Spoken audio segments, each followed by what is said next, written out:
अस्सलाम वालेकुम, कैसे हैं आप सब। उम्मीद है सब ठीक होंगे। अच्छा, तो कल हम लोगों ने डिस्कस किया था बायोलॉजी 9th क्लास का चैप्टर 1 का लेक्चर 1, ठीक है। तो जो हमने टॉपिक किया था डिस्कस, अब आज हम इसका नेक्स्ट जो टॉपिक है जो हमारे पास है रिलेशन। अच्छा जी, यानी कि बायो का साइंस की दूसरी ब्रांचेस के साथ, फिज़िक्स केमिस्ट्री के साथ किस तरह से रिलेशन है और किस तरह से एक दूसरे के साथ मिलके काम करती हैं।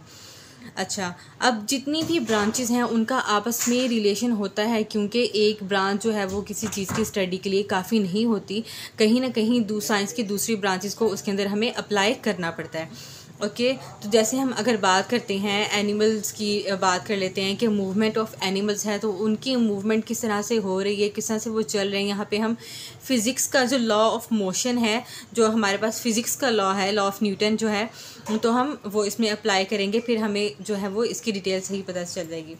तो इस तरह से तमाम ब्रांचेस का एक दूसरे के साथ मिलके काम करना, उनका इंटर रिलेशनशिप जो है उसको हम कहते हैं इंटर डिसिप्लिनरी साइंसेस। ओके, जहाँ पे जो ब्रांचेस हैं एक दूसरे के साथ मिलके काम कर रही होती हैं, उसकी स्टडी को हम इंटर डिसिप्लिनरी साइंसेस कहते हैं। तो ये हमारे पास एक इंफॉर्मेशन भी हो जाती है और ये हमारा MCQ भी बन सकता है, शॉर्ट क्वेश्चन भी बन सकता है। ओके, अच्छा, तो सबसे पहले हम बात करेंगे बायोफिज़िक्स की। अब उसके नाम से ही हमें पता चल रहा है, अंदाज़ा हो जाता है कि हम किस चीज़ के बारे में बात करने वाले हैं। तो बायो, ऑब्वियसली हम बायो की बात करेंगे, उसका रिलेशनशिप फिज़िक्स के साथ क्या है। अप्लाई जो हमारे पांस बायो के अंदर हम एनिमल्स की मूवमेंट की बात कर लेते हैं, उनके चलने फिरने की, किस तरह से उनकी लिम्स जो हैं, टांगे जो हैं वो किस तरह से काम कर रही हैं। तो हमें फ़िज़िक्स में जो लॉ ऑफ मोशन है वहाँ से हमें पता चल जाता है। तो इसलिए हम इसकी हमारे पास एग्जांपल आ जाएगी working principles of lever in physics, और जो मूवमेंट ऑफ एनिमल्स होती है, एनिमल की लिम्स होती हैं इन बायो। तो ये दोनों जो हैं हमारे पास एक जैसे काम करने वाली चीज़ें हैं। तो अगर हम फिज़िक्स में लेवर की मूवमेंट को पढ़ रहे हैं, तो हम एनिमल्स की मूवमेंट के बारे में भी हम जान जाएंगे। ओके, उसके बाद है बायोकेमिस्ट्री। बायो और केमिस्ट्री, इन दोनों का रिलेशनशिप। अब हमारे पास कुछ इस तरह के प्रोसेस होते हैं, जिस तरह हम सांस लेने के अमल के बारे में अगर बात कर रहे हैं, जानवरों के, इंसानों के सांस लेने के अमल की अगर हम बात कर रहे हैं, हमारे पास कार्बन डाइऑक्साइड, ऑक्सीजन, इस तरह के मॉलिक्यूल्स मौजूद होते हैं। इसी तरह से अगर हम पौधों की बात कर रहे हैं, तो वहाँ पे भी ये कार्बन मोनोऑक्साइड होती है, कार्बन डाइऑक्साइड हो रही होती है, हमारे पास ऑक्सीजन मौजूद होती है। तो क्योंकि ये सारे कंपाउंड्स केमिस्ट्री से रिलेटेड हैं, सारे मॉलिक्यूल जो हैं, ये जो गैसेस हैं, ये केमिस्ट्री से रिलेटेड हैं। तो हम यहाँ पे कुछ प्रोसेस हैं, जैसे कि मेटाबॉलिज्म है, ठीक है। मेटाबॉलिज्म और मेटाबॉलिज्म हमारे पास आ जाता है फोटोसिंथेसिस, और जानवरों में रेस्पिरेशन। ये तीनों चीज़ें जो हैं वो हमारे पास एक जैसी ही हैं, जो जिनमें हम केमिकल्स के बारे में पढ़ रहे होते हैं, और है हमारे पास ये फिज़िक्स की चीज़ें। व्हाट इज़ रेस्पिरेशन, रेस्पिरेशन क्या है, किस तरह से हो रही है। लेकिन हम इसको केमिस्ट्री के बगैर यहाँ पे स्टडी नहीं कर सकते, क्योंकि यहाँ पे हमारे पास जो कंपाउंड्स हैं, जो केमिकल कंपाउंड्स हैं, उनकी स्टडी जो है वो ज़रूरी है। उसके बाद हमारे पास है बायोमैथमेटिक्स। हमारे पास कुछ इस तरह की स्टडीज़ जो हैं, हमारे पास कुछ इस तरह के वर्क होते हैं, कुछ इस तरह की हम चीज़ें, जिसे हम ये कह सकते हैं कि हम काउंटिंग कर रहे हैं, या हमने कुछ अपना ऐसा वर्क किया है कि हमने डाटा कलेक्ट कर लिया। तो उस डाटा को हमने एनालाइज करने के लिए हमें मैथ की ज़रूरत होती है। मैथ के बगैर हम डाटा एनालिसिस नहीं कर सकते। तो कुछ एक्सपेरिमेंटल वर्क हम करते हैं, वहाँ से डाटा लेते हैं, डाटा एनालिसिस करते हैं, जो हमारे पास मैथमेटिकल टेक्निक्स होती हैं वो उनके ऊपर अप्लाई करते हैं। उसके बाद जो है वो हमें उसका रिज़ल्ट मिलता है। तो इस तरह से इन दोनों का रिलेशनशिप है। अच्छा, नेक्स्ट हमारे पास आता है बायो जियोग्राफी। जियोग्राफी का मतलब पता है हमें कि हम किस तरह से ज़मीनी साख्त के बारे में बात कर रहे होते हैं, ठीक है। तो इसमें हम पढ़ते हैं occurrence of different species in different geographical regions, के डिफरेंट स्पीशीज़ जो होती हैं, जो कि हम बायो में पढ़ रहे हैं, कि जिस तरह से इंसानों की बात कर लें, जानवरों की बात कर लें, पौधों की बात कर लें, कि जो डिफरेंट जगह पे रहने वाले, जो हमारे पास डिफरेंट साख्त की ज़मीनें होती हैं, उन पर रहने वाले सबका जो उनके बिहेवियर्स होंगे, जो कैरेक्टरिस्टिक्स होंगे, वो सबके अलग होंगे। तो यहाँ पे हम जो है वो डिफरेंट जोग्राफिकल रीजन्स को पकड़ लेंगे और देखेंगे कि ये मैदानी इलाके में रहते हैं, इनका बिहेवियर ऐसा है, और ये पहाड़ी इलाके में रहते हैं तो इनका बिहेवियर ऐसा होगा। तो इसी लिहाज से इसमें हम ज़मीनी साख के लिहाज से करैक्टरिस्टिक्स की बात करते हैं। उसके बाद है बायो इकनॉमिक्स। बायो इकनॉमिक्स में हम जो है इकनॉमिकल पॉइंट ऑफ व्यू से बायो की स्टडी करते हैं।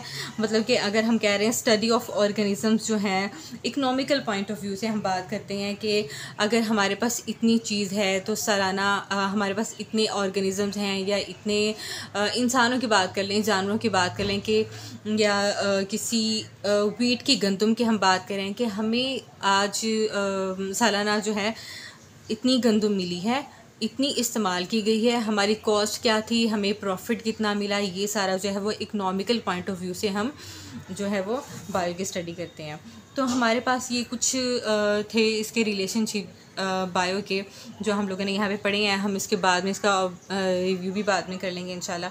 उसके बाद है कैरियर्स जो है बायोलॉजी में, मतलब कि इसमें उन्होंने हमें ये बताया हुआ है कि अगर हम बायो की स्टडी कर लेते हैं तो उसके बाद हम कौन कौन से इस तरह के कैरियर्स हैं जो हम प्लान कर सकते हैं, ठीक है, अपने आगे जो है फर्दर प्रोसेसिंग के लिए। ओके, सबसे पहले आ जाता है मेडिसिन सर्जरी। हम इस लाइन में जा सकते हैं, ठीक है, बायो की स्टडी के बाद। सर्जरी में हम क्या करते हैं, मेडिसिन में हम क्या कर रहे होते हैं, हम यहाँ पे मेडिकली जो है वो स्टडी करते हैं कि किसी भी बीमारी की ट्रीटमेंट जो है उसको डायग्नोस कैसे किया जाता है, उसकी ट्रीटमेंट कैसे की जाती है। अब यहाँ पे आपकी बुक में हमें उन्होंने एग्जाम्पल दी हुई है कि रिमूवल ऑफ स्टोन्स हमारे पास आ जाता है, जो कि रीनल सर्जरी होती है। रीनल जो है उसका वर्ड इस्तेमाल किया जाता है किडनी के लिए। ओके, तो किडनी की सर्जरी, रिमूवल ऑफ स्टोन्स जो है, ट्रांसप्लांटेशन जो है की जाती है किडनी की, लीवर की। तो ये जो तमाम चीज़ें हैं ये है मेडिसिन और सर्जरी में कर सकते हैं। उसके बाद है फिशरीज़, जो फ़िश की प्रोडक्शन होती है, जैसे हम कहते हैं कि फ़िश फार्म है उनका, या उन्होंने जो है वो फ़िश प्रोडक्शन वो कर रहे होते हैं। तो इस चीज़ को, इस लाइन को हम कहते हैं फिशरीज़। ओके, जिसमें फ़िश प्रोडक्शन होती है। इसमें काम क्या होता है कि क्वालिटी और क्वांटिटी दोनों के ऊपर ही काम किया जाता है कि फ़िश की क्वालिटी भी अच्छी हो, ऐसी प्रोड्यूस की जाएगी, और उसकी क्वांटिटी भी अच्छी हो। उसके बाद है एग्रीकल्चर में हम जो हमारे फसल हैं उनको किस तरह से हम उनकी बेटरमेंट की तरफ ला सकते हैं। फसलों पे काम किया जाता है, खाद वगैरह, ये जो सारी चीज़ें हैं ये तैयार की जाती हैं, केमिकल्स इस तरह के बनाए जाते हैं कि हमारी जो जितनी भी फसलें हैं उनके ऊपर सही असर हो सके और वो किस तरह से एक बेटरमेंट की तरफ ला सकें। अब की बार हमारे इस साल जो है वो चावल की जो फसल है वो इतनी हुई थी, उसका जो अमाउंट इतनी थी और उसकी क्वालिटी इतनी थी, और किस तरह से हम उसको अगले साल बेहतर कर सकते हैं। तो हम ये एग्रीकल्चर में सारा काम करते हैं। उसके बाद है हमारे पास एनिमल हस्बेंड्री। ये क्या होती है, care and breeding of domestic animals, जो घर में रहने वाले हमारे पास ये जो पालतू जो होते हैं ना, जिनको हम पाल सकते हैं जानवर, और उनसे हम फ़ायदा हासिल कर सकते हैं। तो उनकी नई नस्ल कशी का मतलब क्या होता है कि उनकी हम ब्रीडिंग करके जो है वो नई से नई नस्लें पैदा कर सकते हैं। इसको हम एनिमल हस्बेंड्री कहते हैं। इससे क्या होता है कि हमारे पास बेहतर तरीके के मवेशी आ सकते हैं, उनसे बेहतर तरीके का हमें और ज़्यादा क्वालिटी में और क्वांटिटी में भी ज़्यादा हमें दूध मिल सकता है, गोश्त मिल सकता है। तो ये हम एनिमल हस्बेंड्री में काम करते हैं। उसके बाद है हॉर्टिकल्चर क्या होता है, आर्ट ऑफ गार्डनिंग, जिसे हम कहते हैं कि नर्सरी बना देते हैं लोग, ठीक है। इसमें हमारा काम क्या होता है, ज़्यादातर हमारा इसमें जो मेन पॉइंट होता है कि हमें जो डिफरेंट तरह के जो प्लांट्स होते हैं उनकी प्रोडक्शन हमने करनी होती है, और उनकी क्रॉस कम्बिनेशन करके हम कोशिश करते हैं कि हमें ऐसी वैरायटी मिल सके जो हमें क्वालिटी और क्वांटिटी दोनों में बेहतर हासिल हो जाए। उसके बाद है फार्मिंग क्या होता है, फार्मिंग जो है वो इसमें एनिमल्स ब्रीडिंग टेक्नोलॉजी से इस्तेमाल की जाती है ताकि हमें बेटरमेंट जो है वो हमें मिल्क की और प्रोटीन सोर्सेज की वो मिल सके। ओके, इसमें हम चिकन्स के ऊपर काम करते हैं, इसमें हम शीप्स के ऊपर काम करते हैं, इसमें हम प्लांट्स के ऊपर काम करते हैं ताकि हमें फ्रूट्स अच्छे मयार के मिल सकें। चिकन के ऊपर काम कर सकते हैं, हमें ज़्यादा तादाद में चिकन मिल रही है, ज़्यादा तादाद में हमें एग्स मिल रहे हैं, हमें जो मिल्क की क्वालिटी है क्वांटिटी के साथ साथ वो अच्छी मिल रही है। उसके बाद नेक्स्ट जो हमारे पास पॉइंट आ जाएगा, जो हमारे पास नेक्स्ट जो है वो आप चूज़ कर सकते हो अपने फ्यूचर में, वो है फॉरेस्ट्री। फॉरेस्ट्री में हम फॉरेस्ट की केयर के बारे में पढ़ते हैं, उसके बारे में हम काम करते हैं, किस तरह से हम ज़्यादा फॉरेस्ट जो है वो ग्रो कर सकते हैं, आर्टिफिशियल फॉरेस्ट बना सकते हैं, ठीक है। तो ये बेसिकली हमने ये तो करना होता है। उसके बाद हमें ज़ूलॉजी, बॉटनी इस लाइन में पढ़ते हैं, ये कोर्सेज हम मुकम्मल करते हैं। उसके बाद हमें जो है यहाँ पे आगे इस लाइन में जाने का जो है वो मौका मिल जाता है। उसके बाद है बायोटेक्नोलॉजी।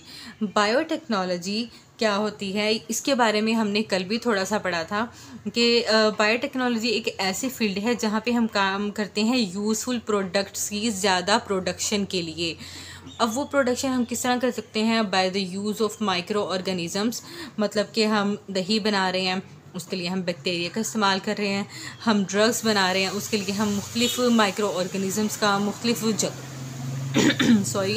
मुख्तलिफ़ जानदारों का इस्तेमाल कर रहे होते हैं कि किस तरह से ये चीज़ें जो हैं अभी हमारे पास यूज़फुल नहीं है, लेकिन बायोटेक्नोलॉजी की कुछ टेक्निकल चीज़ें हम उसके ऊपर अप्लाई करके किस तरह से हम उनको यूज़फुल कर सकते हैं। तो आज ये हमारा छोटा सा एक वो था जो हमने जल्दी से ख़त्म कर लिया है, और अब उसके बाद हम इसका ओवरव्यू भी करेंगे इंशाल्लाह। एक बार ये चैप्टर ख़त्म हो जाए उसके बाद हम उसका डिस्कस करने के बाद एग्जामिनेशन पॉइंट ऑफ व्यू से भी इसको डिस्कस करेंगे। सो अगर आपको इसकी समझ आ गई है तो let me know. Okay, thank you.